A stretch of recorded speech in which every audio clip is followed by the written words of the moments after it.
I believe we can, for all intents and purposes, eliminate our dependence on Middle Eastern oil and Venezuelan oil. Canadian oil is fine. By the way, when Senator Obama said he would unilaterally renegotiate the North American Free Trade Agreement, the Canadians said, yeah, and we'll sell our oil to China. You don't tell countries you're going to unilaterally renegotiate agreements with them. We can eliminate our dependence on foreign oil by building 45 new nuclear power plants right away. We can store and we can reprocess. Senator Obama will tell you, as the extreme environmentalists do, it has to be safe. Look, we've sailed Navy ships around the world for 60 years with nuclear power plants on them. We can store and reprocess the spent nuclear fuel, Senator Obama, no problem. So the point is, with nuclear power, with wind, tide, solar, natural gas, with development of flex fuel, hybrid, clean coal technology. Clean coal technology is a key in the heartland of America that's hurting rather badly.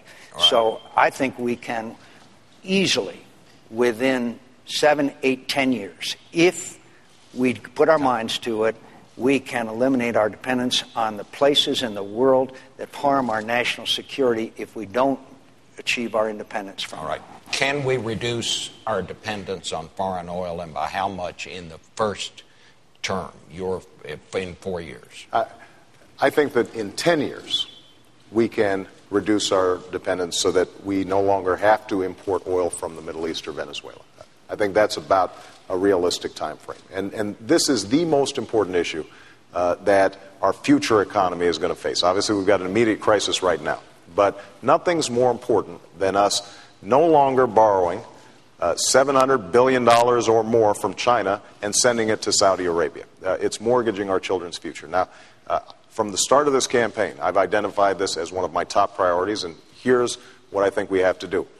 Number one, we do need to expand domestic production.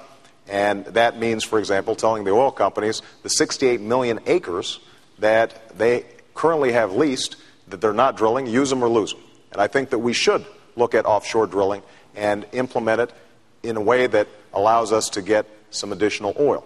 But understand, we only have 3 to 4% of the world's oil reserves, and we use 25% of the world's oil, which means that we can't drill our way out of the problem. And that's why I focused on putting resources into solar, wind, biodiesel, geothermal.